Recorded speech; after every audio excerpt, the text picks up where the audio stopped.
How's it going, everyone? This is Draoi with another damn level. Today we're going to be looking at the Elementalist PvP meta build, the Celestial Elementalist. Uses double daggers. It's pretty good in most situations. It doesn't it doesn't excel in some areas that some of the other builds do, but at the same time, it's good at everything.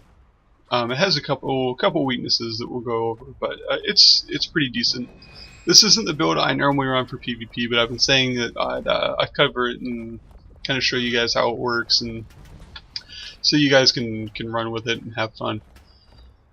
So this is going to be a shorter video. I'm going to cover everything in this video because there isn't really a ton to talk about with this particular meta build. Most of it comes down to lots of playtime and knowing when to switch from your might stack rotation, which is your damage rotation, to what I call more your defensive posture. The reason I call it a posture, not a rotation, is because you can change it up to be almost anything you want as long as you keep one key factor in mind and always go back to that.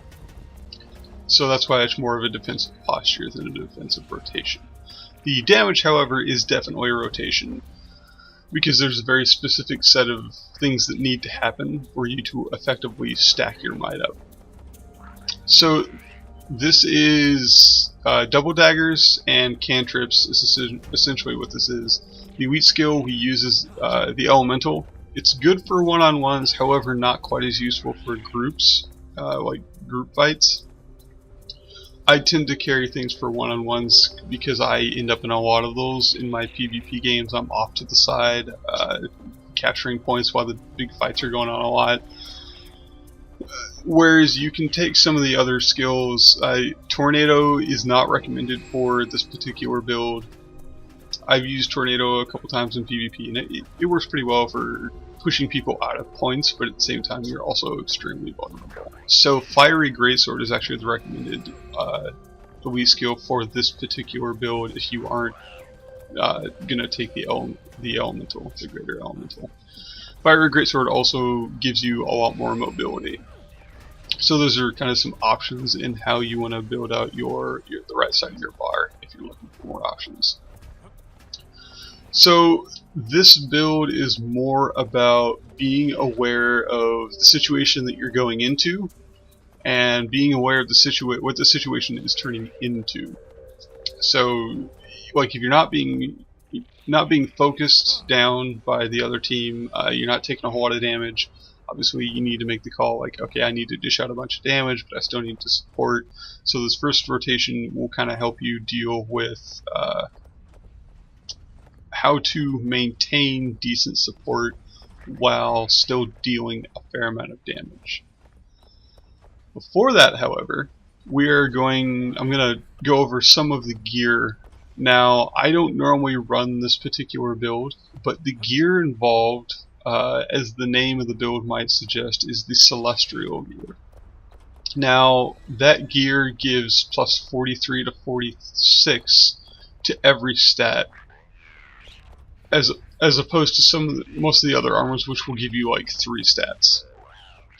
But those 3 stats will be like between 86 and 103. So the Celestial gear will give you half the value, but it gives it to all of your stats. This is beneficial for this particular build because the Elementalist is kind of a jack of all trades, especially in PvP. They can switch from doing lots of damage to dishing out a fair amount of healing in a very short time, and they have a lot more flexibility than some other classes such as warrior or thief. So that's the gear that's normally run with this. I don't have any Celestial gear on me at this particular moment, as I don't normally run this build, but that is what is normally used. And one of the reasons I don't have Celestial gear is I just haven't put the time in to create it. It's not something you can get on the market. You have to make it yourself, and it takes about 30 days to make an entire Celestial gear set. So like if you're dedicated to running this build and you really enjoy double daggers, I would highly suggest putting the time into it, but I tend to run Scepter Dagger a little more, so I haven't. It's just not something I've got around to. I've been busy making ascended gear and doing story stuff, helping friends. For your weapons, again, the celestial weapons is what you'd be looking for. For your armor runes, you probably want to pick up superior runes of Halbrek. Show you what those look like, and the reason for this is because it has to deal with how we stack might. Your damage in this build comes from stacking might multiple times and upping your power and your condition damage. So superior rune of Halbrek here, it gives you more power, but more importantly it gives you plus 30% might duration and a 25% chance when you're hit to gain might for 10 seconds. And also, 175 power, which no one can complain about, and minus 20% condition duration to conditions that are applied to you.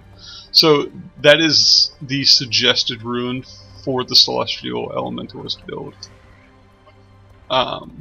That's it for gear. I mean, it's really that simple. All Celestial gear, superior rune of Halbrek, and that's pretty much it. That is all you want to be running for this particular build.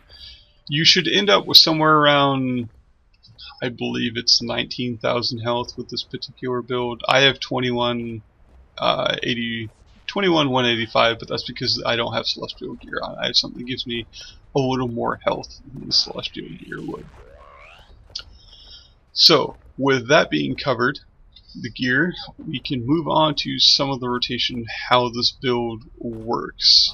Now, I've ran this build yesterday quite a lot in PvP without the Celestial gear and did just fine. I really didn't have any problems. I was able to one-on-one quite effectively. So, we're going to kind of go over how this works.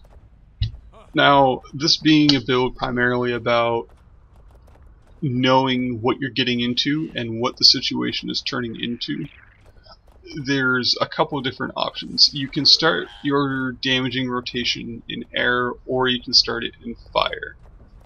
If you don't know where the enemy team is, and there's a possibility that you could be jumped, you want to start in air. The reason for this is you can pop Shocking Aura, which will stun foes whenever they attack you.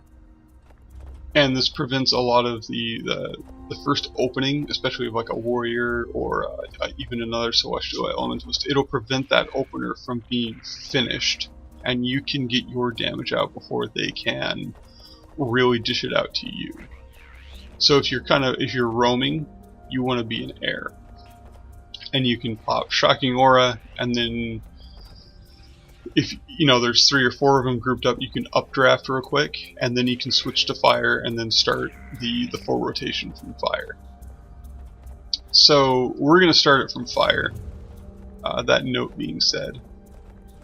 And we're going to go over traits after I go over this rotation and the defensive posture. So how this works is we're going to open with Drake's Breath. So this is just burning straight up damage. It's all we're looking for with this particular skill. Next we're going to go Burning Speed, because we want that blast image. Again, we're trying to down them before they can down us. In addition, it gives us a combo field, which we're going to use. Then we're going to go Ring of Fire. More for the combo field than anything else. A little bit of burning, which is always good, but we really want that combo field. Next we're going to go into Earth, which will grant us a stack of protection due to our traits, which we'll go over. Then we're going to Magnetic Grasp, which then turns into Magnetic Leap, and that's a leap finisher. And if you do that inside of a fire field, it will give you Fire Aura. Now, Fire Aura, because of our traits, will give us protection, but in addition, an aura also gives us I believe it's 20% reduction in damage taken, and then Fire Aura's specific ability is that whenever you're hit, you gain a stack of might, and you can you can guess that that's actually pretty important due to most of our damage being done through getting quite a few stacks of might and then unleashing a fair amount of spells after the first rotation. After that, we're going to want to Earthquake for another stack of might and some CC, crowd control.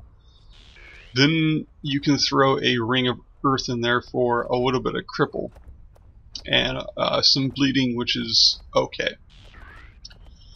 Then we're going to switch over to water, and we want to try to get a frozen burst off in that last probably half a second to a second that ring of fire is up to get our last stack of might, because frozen burst is a blast finisher. So I'm gonna try this out and hopefully not screw it up since I've been using it for a while now. So we're gonna open up here.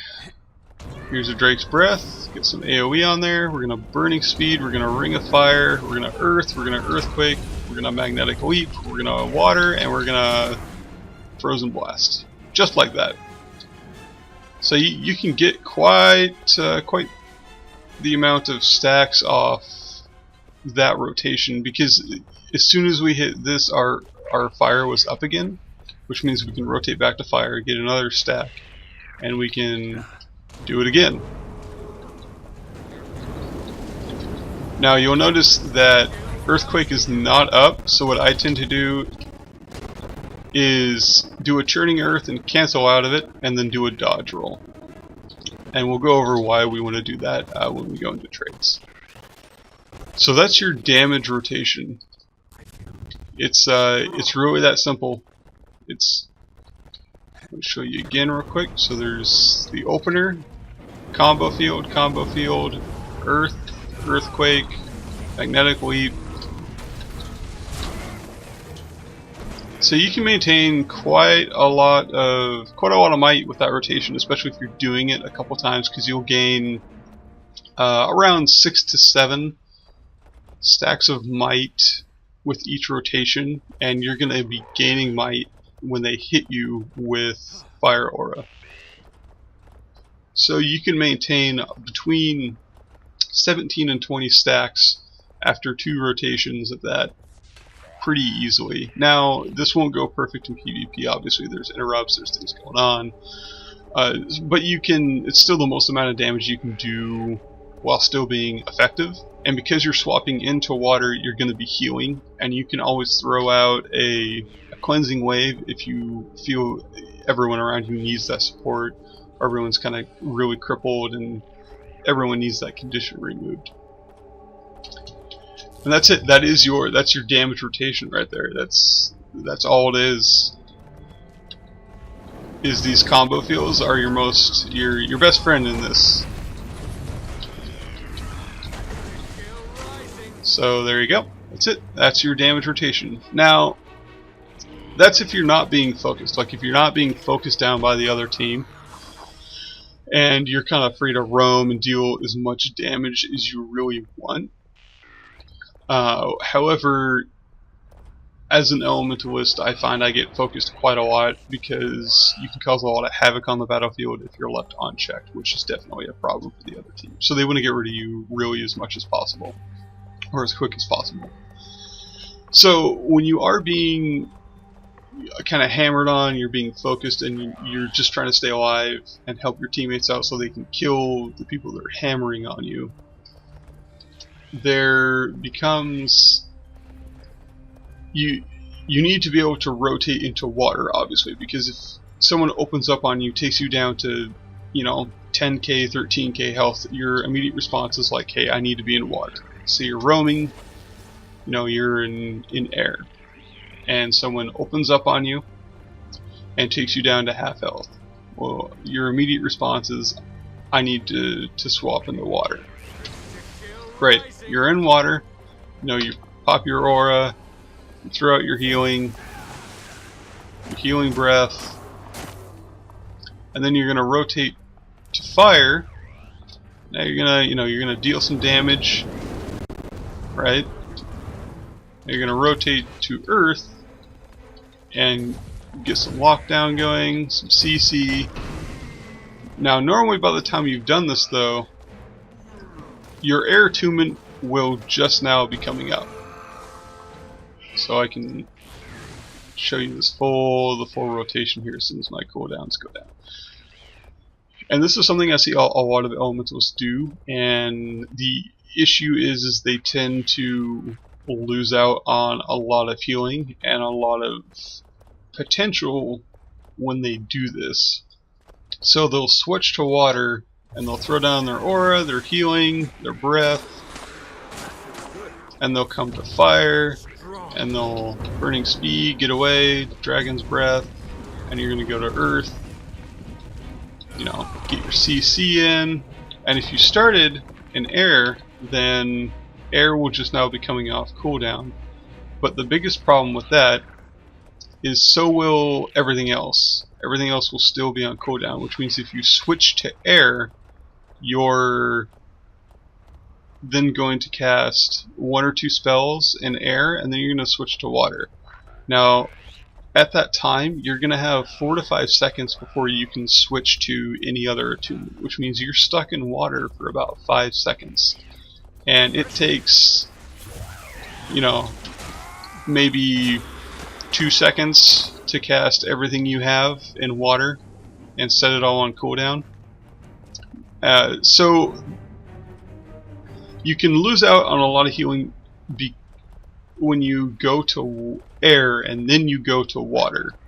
And the reason that is because your defensive posture should be rotating into water as much as possible, because when you rotate into water you'll get healed, you'll get regeneration, and obviously you want to fire up your heal skills as much as possible. So let me show you here all my cooldowns off. We'll say you're roaming, you're in air, and hopefully you can see kind of the lockout that happens with your attunements. So we'll say I went Shocking Aura, I went to Interrupt, I went to Water, right, throw out all my healing, go to Fire, throwing out some damage, Earth. Okay, now here's the thing, if I switch to air right now, I'll be locked out, and then I'll switch to water, which will lock me out as well, because I switched to air and then I switched to water. And you notice that I had 4 to 5 seconds on my fire attunement still. So that means I would have been locked into water for about 5 seconds with nothing else to cast, which is you lose out on a lot of healing when you do that, and you lose out on a lot of maneuverability. So that's something key to keep your eye on when you're doing that, is to just be patient and wait for that water cooldown, or your water attunement to come off cooldown instead of switching into air, because as soon as you go into water and cast your cleansing wave and your cone of cold, you want to switch out of water so you have the maneuverability and the options of your other attunements instead of being locked into your water attunement for 5 seconds. Because in a fight, especially if you're 1v1ing, 5 seconds is an eternity. You know, that can easily be the GG there for that 1-1, one-on-one, if you've locked yourself out of your other attunements for 5 seconds. So that's some notes on your defensive posture. The defensive posture is you just want to be rotating into water as much as possible, and then casting your heals and then immediately rotating out of water, so you can do a full rotation again. But if you go fire, earth, air, and then water, everything's on cooldown by the time you get to water, and you have 4 to 5 seconds just being stuck in water, and that'll kill you more times than it will. So something to be aware of. So now we're going to go take a look at traits. Traits for this build are pretty straightforward. They aren't too complex. You'll notice we have a lot of auras. Shocking Aura, we've got our Frost Aura here, and we're generating a Flame Aura or a Fire Aura with our Leap inside of our combo fields. So with that in mind, the first thing we take is 2 in Earth Magic, which is grant protection when applying an aura to yourself or an ally. Now, auras will generally already give you a damage reduction, or at least Frost Aura will. 10% incoming damage reduction, always good. and you pair that with elemental shielding, and you've got 43% damage reduction for 4 seconds. So that's really it. It's just more damage reduction every time we get Nora, and that's all we're looking for on that. A little bit of health, or a little bit of toughness, a little bit of condition damage never hurts. Again, you're supposed to be running celestial gear with this, so you'll have a fair amount of both those stats to begin with. 6 in water is what's next, and that gives us a fair boost in health and some healing power, which means our cleansing wave and rotating into the water attunement does a fair amount of healing. It doesn't do near as much as someone that's going to be spec'd specifically for healing, but it's definitely enough to keep us at full health, if not most of our team at full health, if we're doing our full rotation, even our damage rotation, because we're still rotating into water for this final Frozen Burst Blast finisher. So something to keep in mind. So first is we reduce the recharge on cantrips, because our entire right bar is basically cantrips. Second is cantrips grant you regeneration and vigor. So vigor increases your endurance regeneration by 100%, which allows you to dodge more, which is important because of the last trait we take here in the Arcana line, which we'll get to. And then regeneration. Now regeneration is something that you want to keep an eye on because of cleansing water.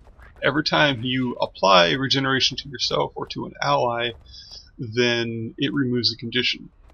Now this will occur every time you use a cantrip now, and every time you attune to water.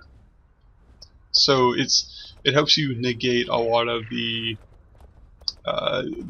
condition necros, the Kandi engineers, even some of the guardians that I've been running into lately have been pretty condition heavy. Mesmers especially helps control a lot of that. So it's good management without you really having to think about it, because every time you rotate into water, it'll get rid of a condition. And like cleansing fire now removes 4 conditions, because it removed 3 to begin with, and then now it gives us regeneration, which will remove another. 6 in Arcana is after that. We take renewing stamina, gain vigor when you deliver a critical hit. This will be important again because the last trait we take, and vigor being 100% endurance regeneration, which allows us to dodge more. Elemental attunement. When we attune to an element, it gives us a boon and all our allies a boon. So when you rotate into fire, it gives everyone a stack of might. When you rotate into water, that's where the regeneration comes from. Swiftness if you're in air. So you can kind of, as you rotate, you'll gain these different buffs, and then every time we do this, it also gives us Fury, which is a 20% critical chance. Very useful. Very useful. The last one is why we want all that vigor. The reason we want to be able to dodge a whole lot is because we took a base of Arcana. Now, this means every time we dodge, we'll get a free spell depending on which attunement we're in, which for Earth happens to be a spell called Shockwave, which is actually a blast finisher. So the reason this is important is because if you recall in our damage rotation, when we have our fire fields up and we're going through our second rotation, our earthquake is on cooldown, which means that's a missed stack of might that we could be getting. We compensate for that cooldown by doing a dodge while we're in earth inside of our fire field, and this will cause a shockwave, which is a blast finisher, which will give us a stack of might and all our allies a stack of might. Now this only works if you haven't dodged for 10 seconds essentially, so every 10 seconds this will fire off. But if you're opening up, chances are you probably haven't dodged, and you want to try to save that for the second rotation, in my opinion.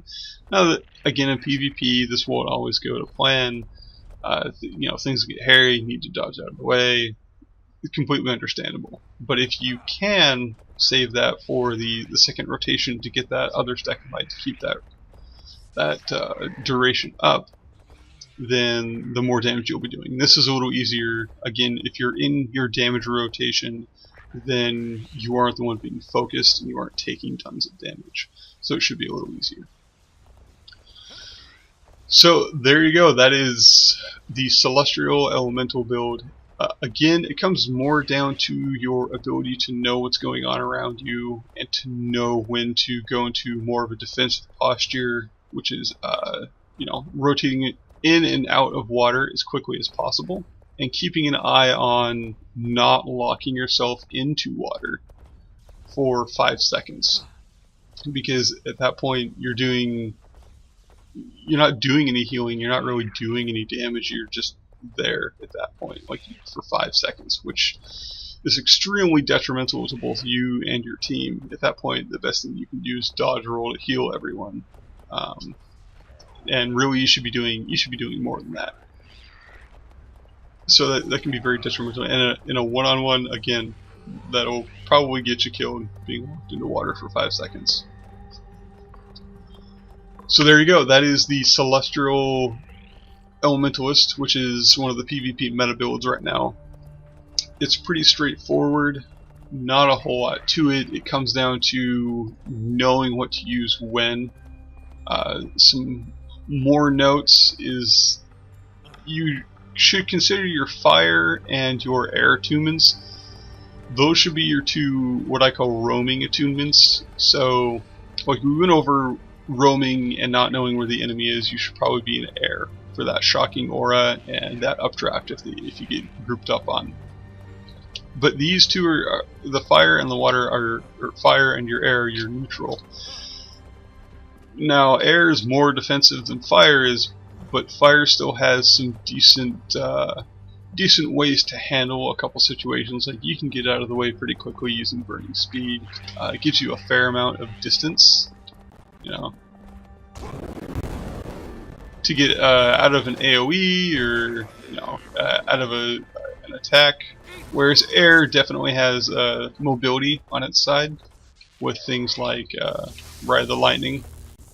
So you can kind of grab onto a mob or another enemy and go over to them pretty quickly to get out of the way of things. And then updraft, which is a knockback for 1 second, I believe it is, and it's a 1 second evade for you. So you may not even be near someone, but you can use it as an additional dodge if you need to.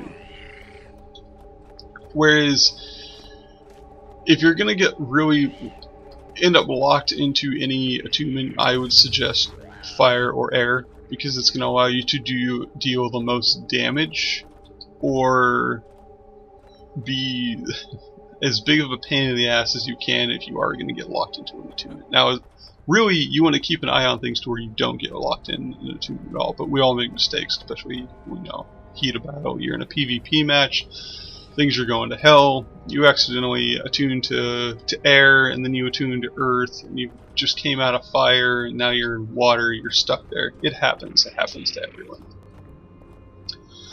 But there you go, that is the PvP meta, Celestial Elementalist. I'm sorry I didn't have the gear, guys. It's just not something I've got around to at this point, because it's not normally what I run. I run a variant strain of my arcane build for PvP, which of course I may bring to video as well. It's a PvP specific setup, so that may or may not happen. So that is it. Thanks for watching, and please subscribe. See you in the next video.